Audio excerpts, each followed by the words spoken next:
Good evening and welcome to GUTV. My name is Bree Vasquez and I've had the amazing opportunity to be the executive producer for tonight's show, Jes Res. This show is all about the new Della Strada building, which is right down the road from where we are here in the broadcasting studio, and the amazing Jesuits that will be living there. It has been a great opportunity getting to see the building from when they broke ground, start building, to the dedication ceremony, then to where we are now, where they're a few weeks away from moving in. Tonight we have something very special for you. So right now we are in PC, but our talent, JD and Sarah, are at the Jesuit building through our use of Live View, which is brought to us by our wonderful donors.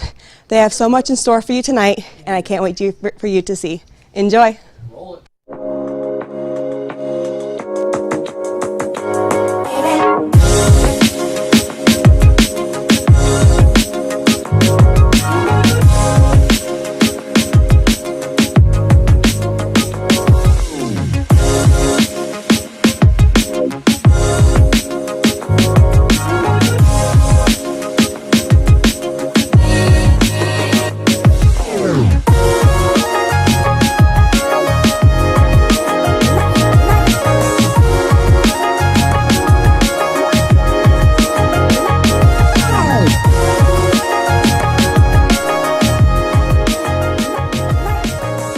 Hello and welcome to the Della Strada house here at the Gonzaga University campus. We're broadcasting live from the second floor balcony. I'm JD Bricker. And I'm Sarah Kelly, and we'll be your hosts for tonight's show. For tonight's show, we're going to give you a sneak peek look at this new beautiful building and the fascinating men who live inside of it. So, Father Voice gave me a tour of this building, and here is to take a look at it. Ready? Let's go. So the first thing you need to know about this new residence is that this is the work of a lot of very generous people who have given their resources to provide us with this wonderful place to live. And when you first come into the residence, the first thing you'll see is this wall, which is the donor's wall. Here we have a couple of smaller parlors, and they too will have a sofa and a couple of comfortable chairs.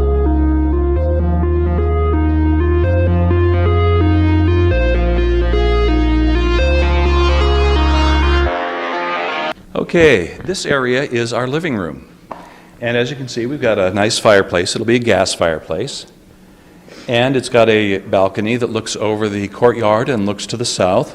So we've got, again, really good natural light to surround us and kind of make this place warm and inviting, and to keep us connected to the environment. This is one of the typical living units that we have for the men in the community. They are about a little over twice the size of the living units that we had in the previous Jesuit house.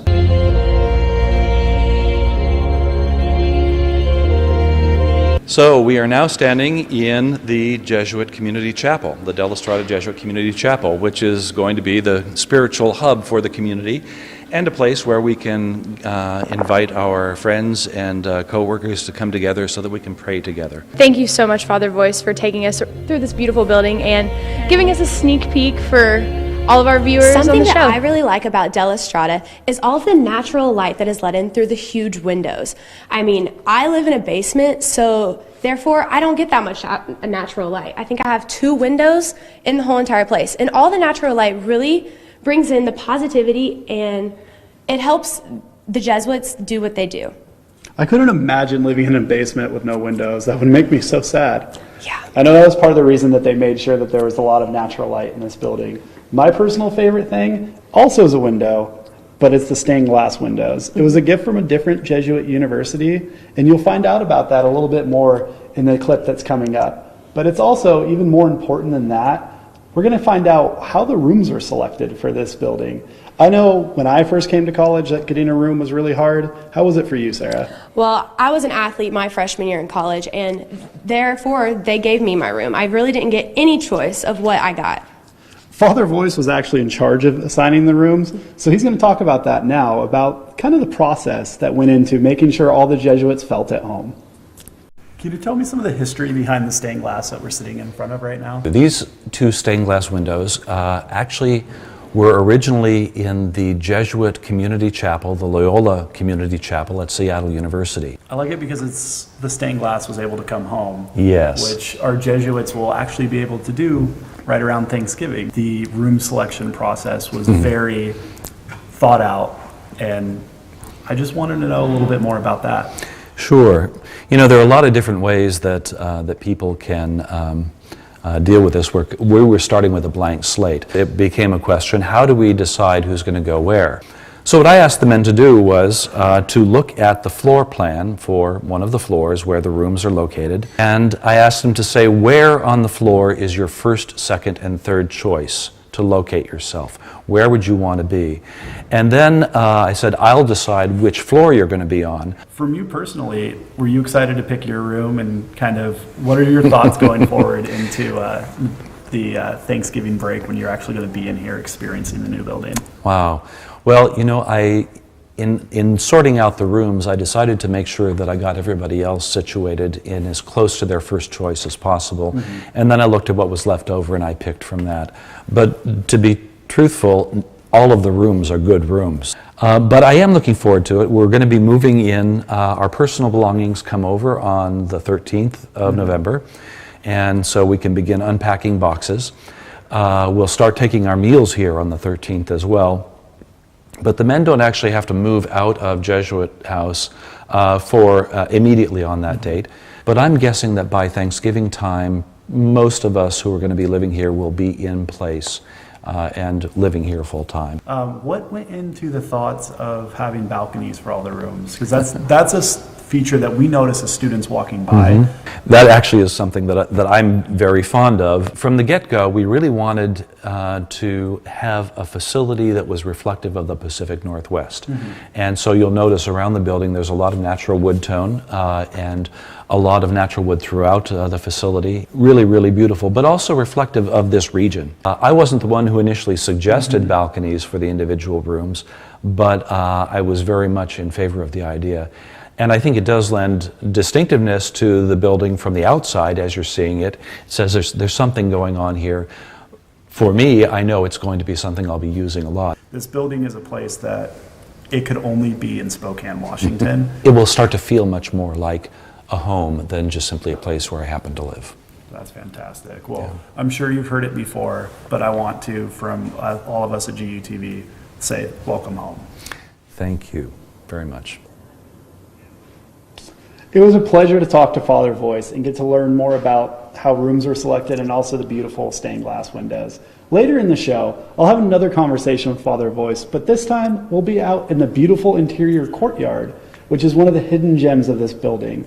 We actually have right now where we're going to throw it back to our third host in the studio, Haley Nader. Haley, take it away. Thanks so much, JD.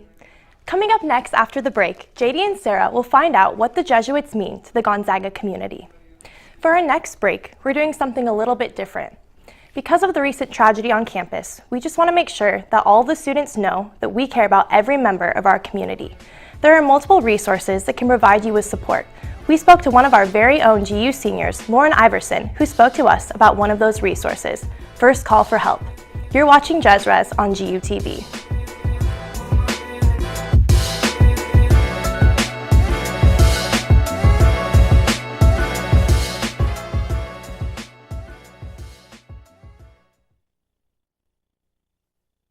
First Call for Help, we are the crisis line for Frontier Behavioral Health.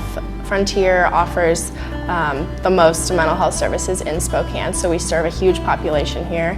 But this crisis line specifically, it's run by volunteers and work-study students, and we are there 24 hours a day, 7 days a week, and we are there to offer supportive listening at any time of the day.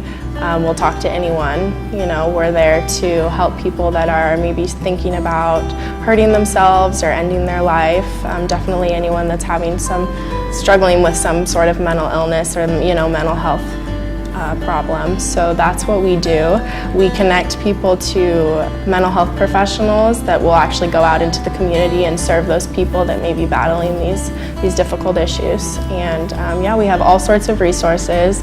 Our number is 838-4428, and you can find us online, and we are always there to answer the phone. So as a college student, I can't really have a pet of my own. But I want to do something to help out these, really neglected animals. I mean, we can't help all of these animals, but every little effort goes a long way. Because, quite honestly, every animal deserves at least one happy day.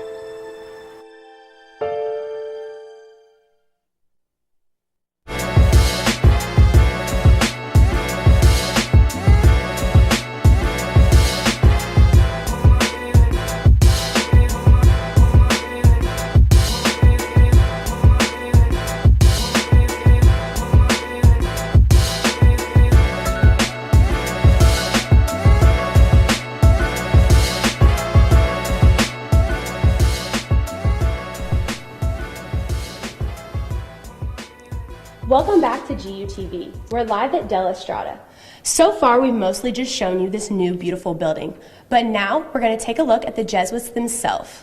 We caught up with some of the members of our own Gonzaga community that wanted to take a special moment from their day and express gratitude to the Jesuits themselves. Let's take a look. The Jesuits have impacted me in a couple of different ways. How to approach people, how to be compassionate, how to be open, how to be just true to oneself. Just the general philosophy of trying to shape and help the whole person and educate the whole person, and not just when it comes to academics. They're really just awesome being around campus, and they're a lot of fun to talk to. I am involved in the SEAL program through St. Al's, and actually Father Brad Reynolds is my spiritual advisor, and so it's one of those things that being able to have their perspective of bettering yourself and having a more in-depth relationship with your community and with God has really been beneficial through this whole experience and through my time at Gonzaga. So I personally think with my experience, they've helped me grow in my faith a lot, and they've helped me just focus on who I am and just reach what my goals are. I've known an awful lot of Jesuits over the years, and they are affable individuals who are very dedicated to what they do. They're well educated, they're smart individuals, they're selected for the tasks that they perform based on the aptitudes that the order wants the Jesuits to be. Generally speaking, I got to say they're some of the highest quality men I've ever been associated with. Thank you. Thank you. Thank you. Thank you. Father Maher and Father Burnett, two of my favorite priests that I talked to, Father Reynolds, Father Cooter, and all of the Jesuits. Thank you so much for creating such a great community here at Gonzaga. You have impacted me in such a great way, helping me grow in my faith, helping me just open up and be happy with myself. And I bet that you've helped a ton of other students as well. So thank you so much for being who you are. It's really incredible to hear all those community members express their gratitude for what the Jesuits do, not only for them, but for our entire Gonzaga community. I know when I first got here, I didn't actually know what a Jesuit was. So when I first got into the GUTV building, one of the first things I saw and was greeted with was Father Bob Lyons, a member of our Jesuit community and also our Gonzaga community that all of us here at GUTV want to take a special chance to say thank you to. Father Bob treats all of his students amazingly. His office is always open, and he always has a kind word or a funny joke to tell us. We all have to take audio, which is our 204 class, and Father Bob has a joy for that class that is just contagious. If he wasn't so happy, the class would just kind of drag, but Father Bob is so excited about what he's teaching us and what he's showing us every day that it's just amazing, and you can't help but smile and laugh with that man. I know that next semester you get an opportunity to take a class with Father Lyons, and I can't wait for you to do that, Sarah. I can't either, especially the way you talk about him. It makes me so excited to be in his class next semester and to get to learn from him. Since I'm a transfer as well, this is really my first experience with the Jesuit education. And knowing the Jesuit values, I feel as if it's made me become a more well-rounded individual. And it's given me my gifts that God has given me as a storyteller to tell stories and tell the stories that are important to others. Here to tell their stories themselves are the Jesuits. For me, being a Jesuit means bringing our tradition and our life and our spirituality and being a presence and making that understood to other people. To be a Jesuit on this campus, I think, is to work with a group of people that are already dedicated to the goals and the mission of the university. And so we together collectively, I think, have a major influence over what we do and the kind of service that's provided. When you take even somebody like Thane McCullough, the president of the university, he was around, he came a few years after I came here, and just watching him grow to the fine person he is today, I'm really pleased to be able to work with many of our students along those lines. I think my main role is to help my students discern their calling. You know, what's the purpose of their life? How are they going to make a difference? Kind of getting them to want to give back, which means you first have to appreciate all that you've been given. And so that's kind of my hidden agenda in all my teaching. It's the opportunity of being in people's lives where there are key moments of great joy, of great tragedy, of great excitement, of moments of learning. Whenever you help people learn, you're at a formative experience. And to be there at that moment is a very privileged moment. And so I think that's a great privilege for me, wherever I am, in any school I'm in, whether I'm working here at Gonzaga, whether I'm in a parish, and then helping them move towards the best persons they can be. And I think being in that, walking with people at that time is a great gift. That was amazing, and it definitely gives people who didn't know what the Jesuits did a better understanding for what they do for our community. I myself want to say thank you to the Jesuits. It's really incredible to think about how much they actually do in taking care of the whole person. Sometimes at Gonzaga we get wrapped up in all the different classes that we're taking. We don't understand quite why. But the Jesuit ideal of taking care of the whole person is the reason behind a lot of what we do here. And it's great to hear from the actual men when they get an opportunity to sit and talk with us and explain why they do what they do. Coming up next, I'll continue my conversation with Father Voice, but this time we're out in the beautiful courtyard. Stay tuned.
Litter Captain, the world needs you. You know what to do. I'm on it.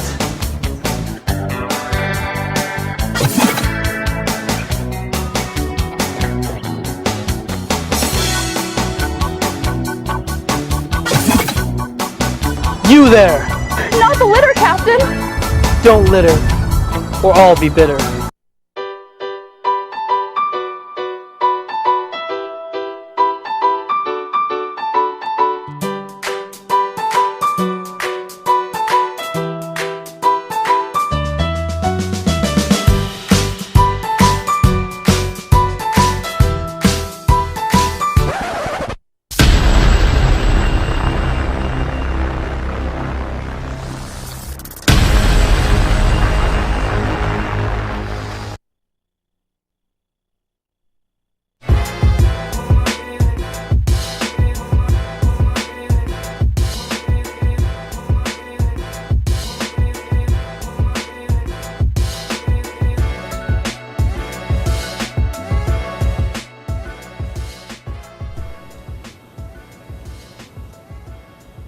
Hello and welcome back to Jes Res. We're still here live at Della Strada. Sarah, I'm going to ask you a tough question now. If you had to pick one thing, and only one thing, that's the best part of this building, what would you say it is? Oh, that's tough, but if I had to only pick one thing, it would probably have to be the cedar wood ceilings. I mean, as soon as you step foot in this building, you can smell the wood, and to me, it reminds me of home, so I think that would have to be why it's my favorite thing. Oh, see, I never knew that they had that kind of wood in West Virginia. I'm a Pacific Northwest boy myself, so anytime that I smell the wood, I think of home. When you open up, I'm from Portland, when you open up your door and you can see those trees and have that smell and know that if you go 20 minutes outside of the city, you can go hiking. I know my favorite thing about the building here is the beautiful views. Each one of the Jesuits' rooms has their own private balcony so that they can sit outside and reflect and take the time to just greet the beautiful inland Northwest. When you look around, you can see everything, and everything with the view was done with the idea of bringing the Northwest inside. Speaking of beautiful views, everyone at Gonzaga is stoked about this new building being on campus.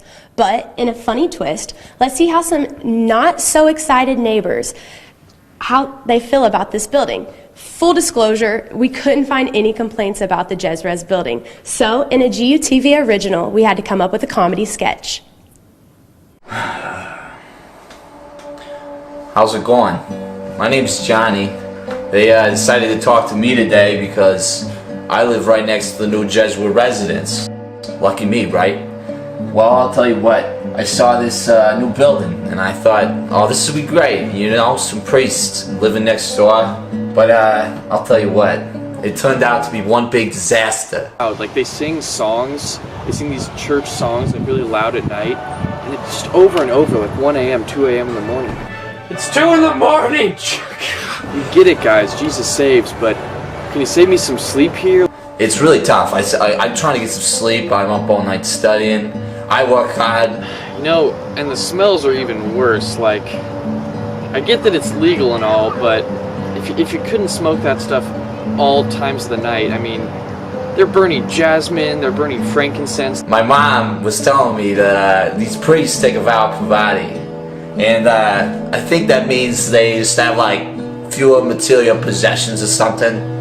But I tell you what, man, I've been in their facilities, and it looks freaking good. Man, their kitchen in there, it's crazy. It looks like it's something out of like Top Chef or something, just brand new, platinum finish to everything. Our kitchen is sort of like a kitchen nightmare, but before Gordon Ramsay gets involved. I mean, I got a leaky roof. Landlord's not gonna come by and fix that. I got wallpaper peeling down. They have really nice Kentucky bluegrass on their lawn, and I mean, we have this stuff, which this is a working class lawn.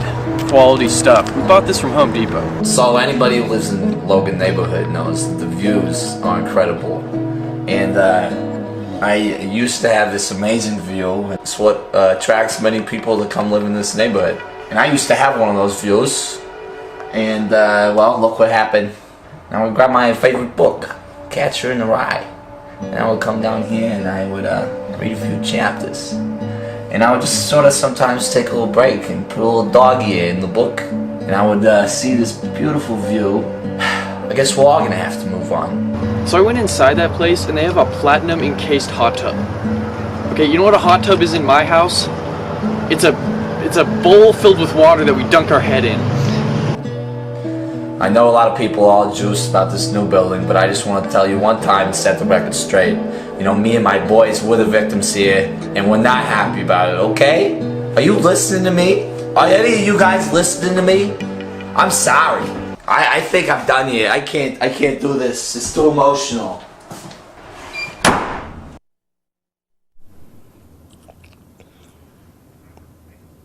Yeah, it's got to be real difficult living next to a $13 million home, especially in the winter when you're too cheap to turn on your own heat. To be fair, Sarah, sometimes I'm too cheap to turn on my own heat. We want to make sure, though, that you know that that $13 million that was spent on this building was money that was well spent. Our Jesuits deserve it, and we want to kind of talk a little bit more and educate you guys a lot more about what went into the actual building of this building. So continuing my conversation with Father Voice from earlier, we finally get to see that beautiful interior courtyard. Let's take a look. Can you talk to me just a little bit about when the process started to get the new building built? The process really began about 4 years ago, right around this time of year. The then chairman of the Board of Trustees, Fritz Wolf, and Thay McCullough, the president, and the provincial at that time, Pat Lee, brought the Jesuits of the university together to have a conversation about a number of things, but of particular concern was that we look towards a new residence.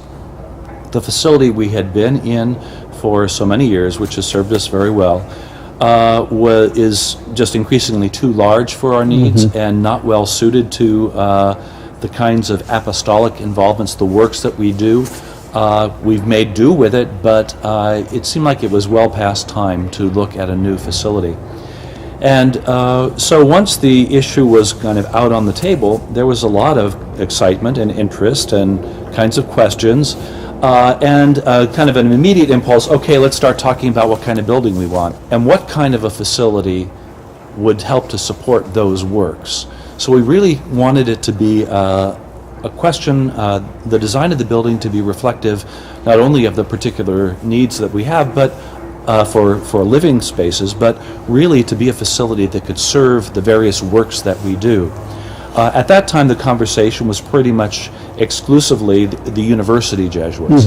But it became fairly clear as the process moved on that the communities of Spokane were going to be joining together into one community. We spent about 5 months working towards trying to name what is our mission and what do we see that being as Jesuits in companionship to one another, in relationship to the university, and more broadly to this region. Once we had that clear, we then started into talking about what kinds of things would we want to have in a facility.